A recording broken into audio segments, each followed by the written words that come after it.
There's a kind of beauty that doesn't sparkle under stage lights or whisper from magazine pages. It doesn't beg to be seen, and yet, once noticed, it's unforgettable. It's the kind of beauty that settles into a room like candlelight, steady, warm, dignified. Women over 65 across Europe and North America often carry this presence without even realizing it. It's not in their skincare routine or their wardrobe. It's in the pauses they take before speaking, the calm in their gaze, the way they carry sorrow and joy in equal measure without letting either define them. In a world obsessed with youth, we too often miss what age has to offer, the power of lived-in energy, the elegance of someone who has nothing left to prove, the magnetic draw of a woman who knows herself. These are women who may have buried a spouse, raised a family, lost friends, rebuilt dreams, but they still rise every day, not bitter, but better. Their allure doesn't shout, it hones. And when you're near it, you don't just admire them, you learn from them. Because what they offer isn't just beauty, it's clarity. I've met women in their late 60s and 70s who, without saying a word, changed the energy in a room. It wasn't what they wore, it was the weight of their wisdom. Their softness sharpened by experience. Their strength not in resistance, but in resilience.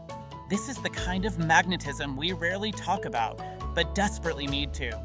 In today's reflection, we'll uncover 5 powerful traits that make a 65-year-old woman quietly, deeply attractive. Traits drawn not from trends, but from real lives, from the soft-spoken powerhouses in small towns, the gentle mentors in urban cafes, the wise grandmothers who hold entire generations together with their presence. We'll share personal stories, quotes, and insight rooted in senior health, emotional resilience, and the quiet art of growing into one's full self. Because at Elderly Reflections, we don't chase beauty, we reveal the kind that lasts. If this speaks to something inside you, I invite you to subscribe, join our growing circle of listeners who believe in reflection over reaction, presence over perfection. Tap the bell to never miss a story. And as always, stay a little longer. Let's remember what the world often forgets. There's a gravity to calm confidence, an elegance grounded in years of living fully rather than performing. It isn't flash or bravado, but a steady force born of elderly wisdom, earned through storms weathered and voices studied. Imagine a woman in her 70s entering a room. She doesn't need to introduce herself. Her presence is the introduction. That presence is built not on applause, but on shows of quiet strength, known yet unassuming. Consider Margaret, 68, from Leeds, a former trauma nurse whose calm came from witnessing the fragility of life, holding hands through final breaths, guiding families at their most vulnerable moment. Once you've held a hand through the end, she said softly, you stop worrying about where others are looking. That lived truth colored everything she became, her measured tone, her composed posture, the way her eyes seemed to hold a gentle certainty. Clinical studies in senior health have shown time and again that calm confidence isn't just emotionally uplifting, it's physically protective. It regulates stress hormones, supports healthy blood pressure, protects memory, and fortifies resilience. Psychologists refer to it as trait emotional stability, and it becomes more pronounced in women over 60 who've walked through crossroads, met endings, and chosen to stand firm. When you've weathered emotional hurricanes, small slights lose their power. You can stand in your own skin, steadily unafraid. This is not bravado, it is self-trust. In the weekly book club Margaret hosts, she doesn't rush to speak, she waits. Then, when she speaks from depth, no fluff, no filler. The effect is magnetic. She's calm without trying to be, and that calm invites others to follow. Then there's the other side of this anchor, deep listening. If calm confidence is the foundation, deep listening is the welcoming light. It's a simple gesture, but profoundly rare. In a culture of interruption and distraction, someone who listens without preparing a reply becomes unforgettable. This is the domain of Therese, 70, from Quebec, referred to by her neighbors as the woman who never interrupts, that actually hears. When someone shares a fear about aging parents or career uncertainty, Therese doesn't rush. She pauses, nods, reflects what she hears. It sounds like compassion is pulling you in two directions. In those moments, people feel seen, truly seen. In brain science, this creates an oxytocin release in both parties, bonding, trust, emotional warmth. And senior mental health experts confirm deep listening boosts resilience, lowers loneliness, and builds emotional resources. Therese volunteers at her community senior cafe, not to preach, but to listen. She remembers your granddaughter's recital, your fear of loneliness, even what you had for breakfast. And when you leave a conversation with her, you leave feeling lighter, affirmed, clear. A shy college student once shared her fears of post-grad life. Therese didn't offer solutions. She simply said, "Your courage is louder than the fear you feel," and then she listened. That simple phrase changed everything. That's a real-life lesson from the elderly, not advice, but presence. Calm confidence and deep listening aren't just character traits. They are reflections of a life fully engaged. They show up in how we move, how we speak, how we welcome small pauses in conversation. They shine brightest when we aren't trying, when we are seen by others as authentic. Research supports this.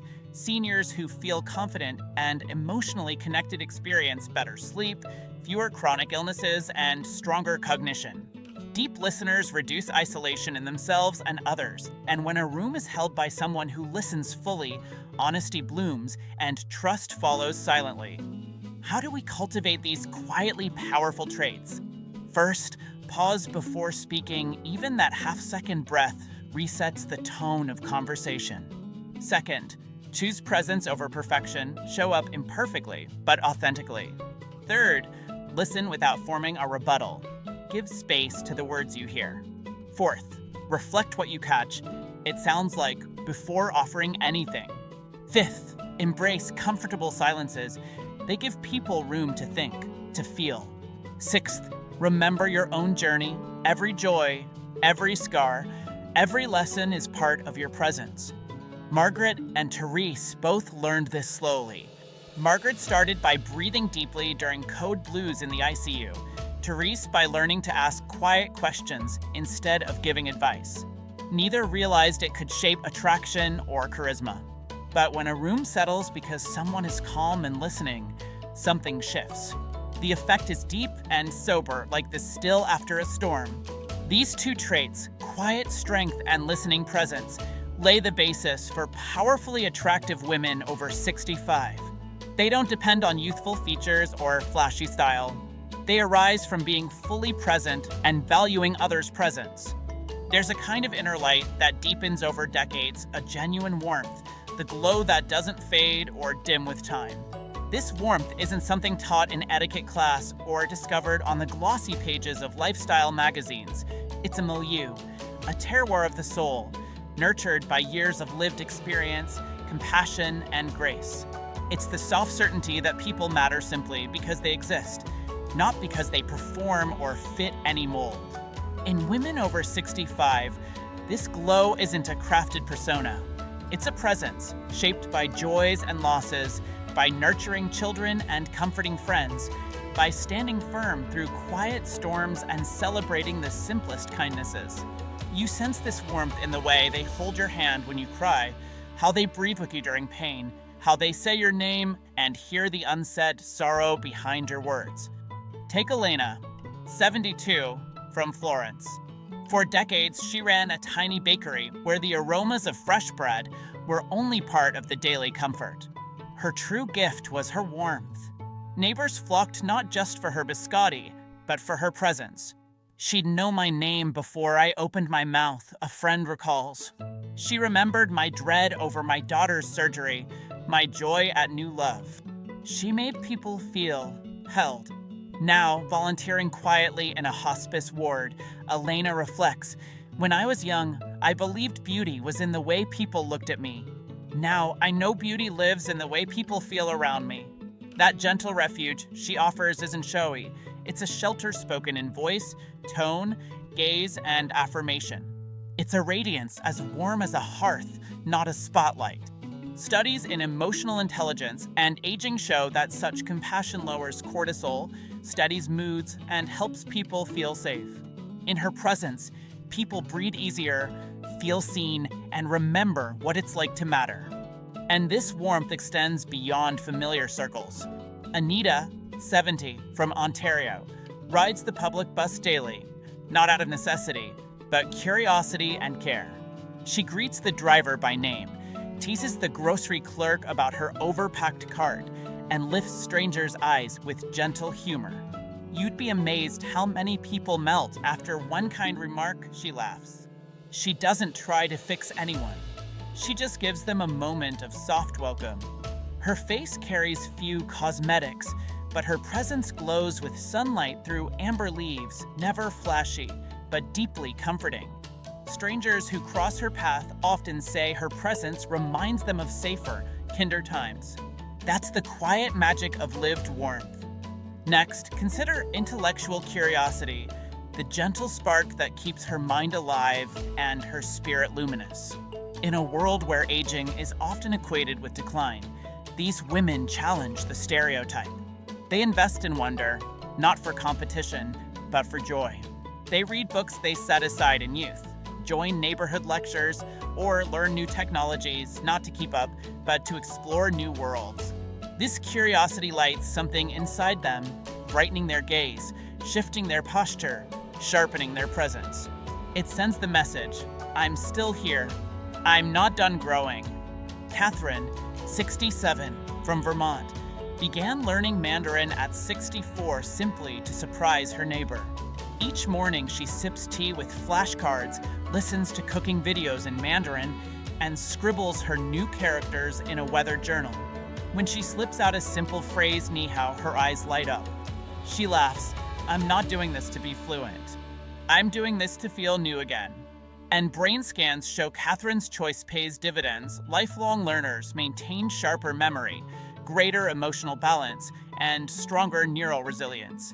But beyond measurable benefits, her curiosity invites others to wonder with her. Sitting with Catherine, you don't just feel heard, you feel inspired. Then there's Gloria, 74, in Manchester, who audits university lectures, environmental science one term, medieval literature the next, without needing credit, only discovery. The professors think I'm on staff, she jokes. Her notebooks are filled with doodles, quotes, and wonder. Her children used to question her decades-long curious streak. Now they call her for book recommendations. Her enthusiasm ripples through her home like warm tea on a cold morning. It reminds everyone there that learning never ends and that brains, like hearts, benefit from continued expansion. When warmth and curiosity unite, something rare and profound emerges, an older woman who is both safe and stirring. Her presence says stay, but her mind says follow me. She creates a space of comfort and an invitation to exploration. That duality is magnetic because it's honest. She is not perfect, but she is present. She's not flashy, but she's memorable. She doesn't pretend she has all the answers, but she's fearless in seeking them. And here's the quiet wonder. These traits don't fade with time. They deepen, they ripen. What once required effort, compassion, openness, curiosity becomes second nature. These traits are the harvest of years spent loving fiercely, learning humbly, living intentionally. They are not about being seen. They are about evoking a response, inviting others to remember what it feels like to connect, to wonder, to grow. At Elderly Reflections, we celebrate this truth. Beauty after 65 isn't a fleeting echo of youth. It's a steadfast flame, shaped by years, lit by intention, and sustained by presence. You often don't notice it at first, but you feel it.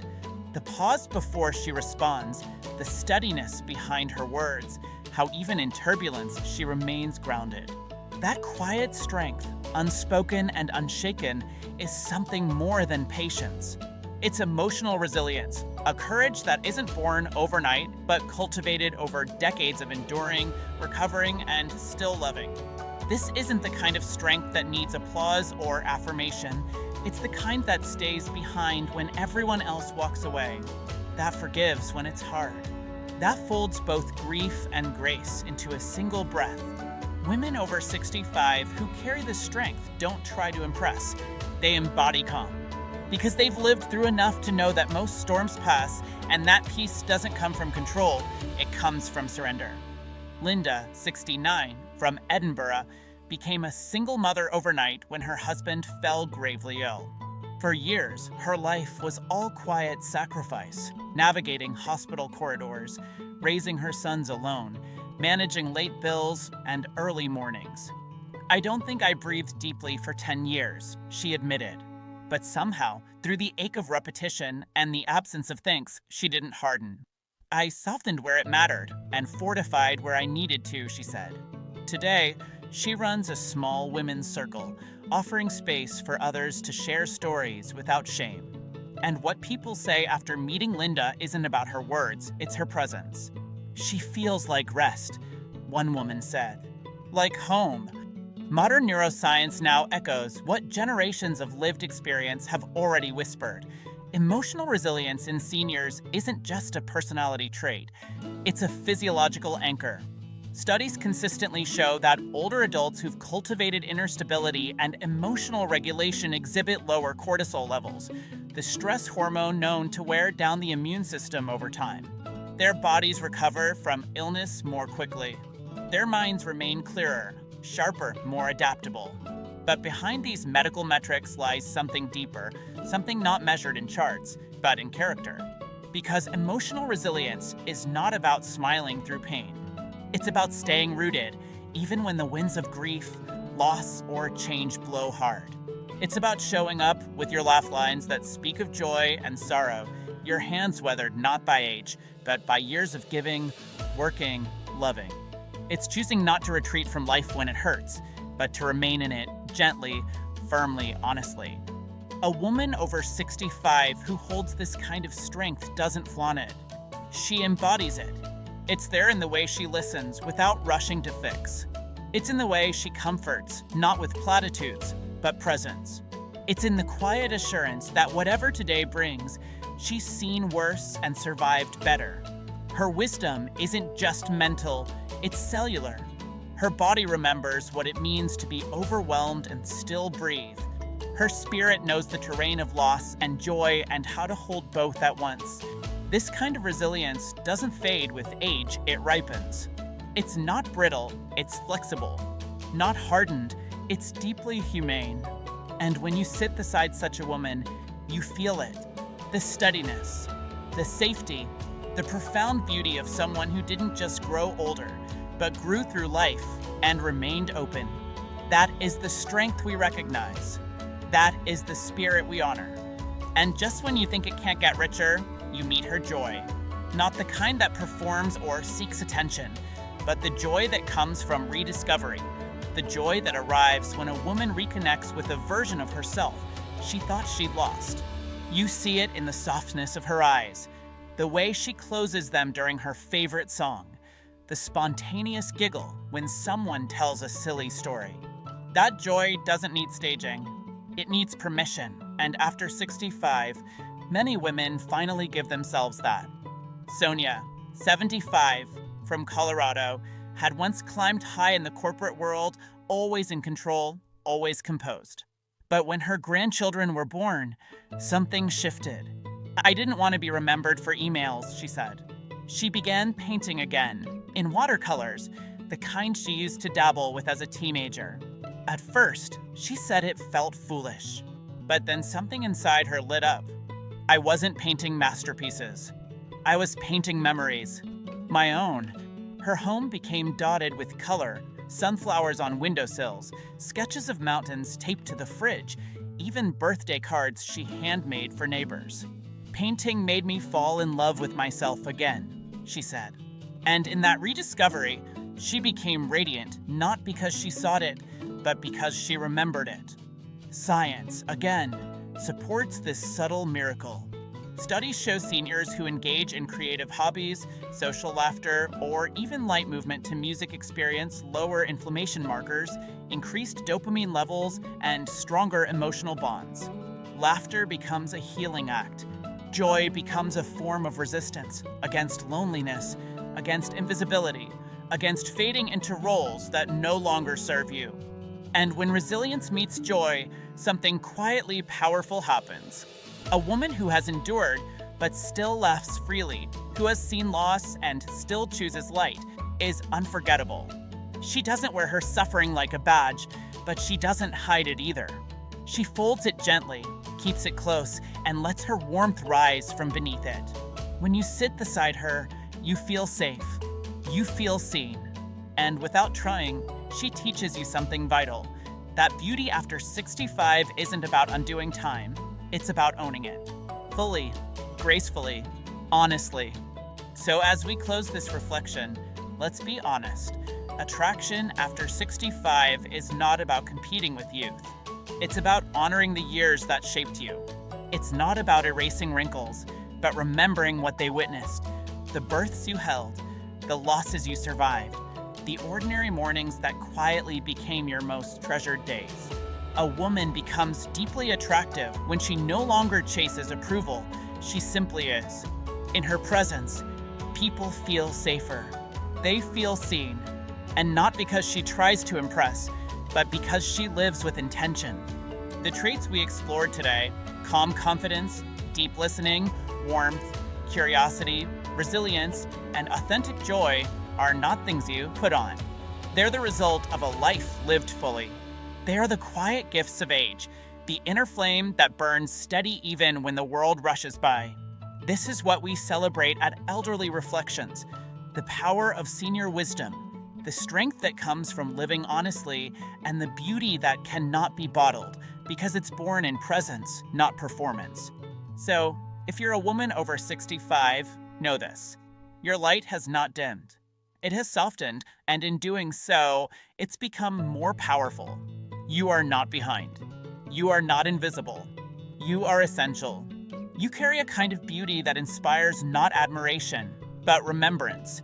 You make others want to live more fully, more gently, more deeply. If this video moved you in any way, please take a moment to like, subscribe, and share it with someone who needs this reminder. Our stories are stronger when shared. And before you go, where are you watching from? I'd love to know how far these reflections are reaching.